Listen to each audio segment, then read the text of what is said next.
नेपाली नागरिकलाई मुक्ति गर्न, राज संस्था स्थापना गर्न, स्थापित गराउन र छोडिदिन्न त्यो कुरा। ल राजालाई भेटे पछाडि जनतालाई तपाईँको सन्देश के हो? यो महत्त्वपूर्ण हुन्छ। यो महत्त्वपूर्ण के हो भन्दाखेरि राजनीतिक रूपमा तपाईँ र राजाको भेटलाई निकै अर्थपूर्ण ढङ्गले हेरिएको छ आजको भेट। अब हामी हेर्नुहोस् विश्वमा छ नि त, चे गोरबरा कहाँ जन्मेको, कुन लडाइँमा आएर अमेरिकन आएर हिन्दू धर्मको प्रचार गर्दाखेरि क्रिस्चियनको प्रचार गरिदिएको छ, यिनीहरूले समाउँदैन थिए।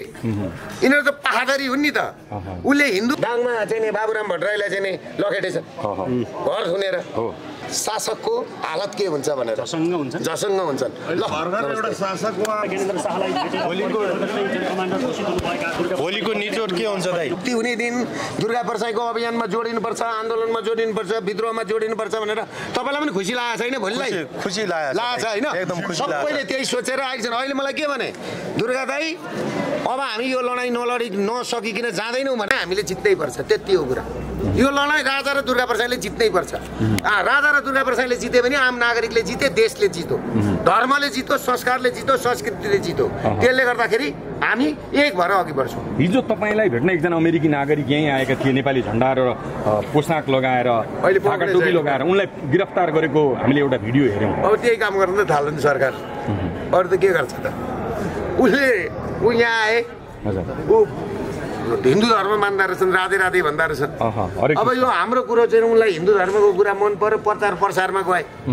हेर्नुहोस् विश्वमा छ नि त, चे गोरबरा कहाँ जन्मेको, कुन लडाइँमा आएर मरे हो कि होइन? यिनीहरू माओका फोटा लाग्छन्, स्टालिनका फोटा टाँच्छन्। अनि एउटा अमेरिकन आएर हिन्दू धर्मको प्रचार गर्दाखेरि क्रिस्चियनको प्रचार गरिदिएको छ, यिनीहरूले समाउँदैन थिए। यिनीहरू त पाहादरी हुन् नि त। उसले हिन्दूको गरेर देश चलाउने पनि कमान्डर हुन्छ, रुलर हुन्छ क्या, कुरा भन्नु होइन? रुल गर्ने मान्छे होइन। अब अहिले भर्खर दाङमा चाहिँ नि बाबुराम भट्टराईलाई चाहिँ नि लखेटेछ घर सुनेर। अब नेताको हालत मैले भनेको थिएँ नि, पागल कुकुरलाई ढुङ्गाले हानेर खेच्छन् नि मान्छेले, जसरी हान्छन् नि त्यसरी नेतालाई खेच्छन् भनेको थियो। सुरु भएन बाबुराम भट्टराईलाई? सुरु भइसक्यो। हामीले लगाएको होइन नि हो। यिनीहरू कहीँ सुरक्षित छैनन्।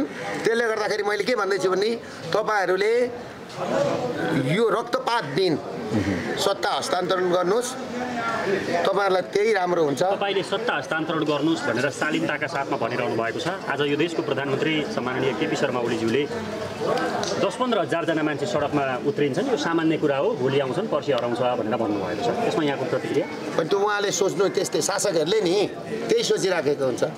ऊ हसिना थिएन नि, शेख हसिना नि, हेलिकप्टर चढ्नुभन्दा अगाडि पनि नि त्यही भन्दै थिइन्। गोली चलिरहेको थियो, मान्छे मरिरहेको थियो, त्यही भन्दै थिइन्। बसर असाद नि त्यही भन्दै थिए, हेलिकप्टर चढ्नुभन्दा अगाडि। शासकले भन्ने नै त्यही हो। शासकको नि लडिसकेपछि मात्रै शासकलाई थाहा हुन्छ, देश छोडिसकेपछि मात्रै थाहा हुन्छ शासकको हालत के हुन्छ भनेर। जसङ्ग हुन्छन्। ल एउटा शासकमा लखेटिनु भयो बाबुराम भट्टराई। ल हो त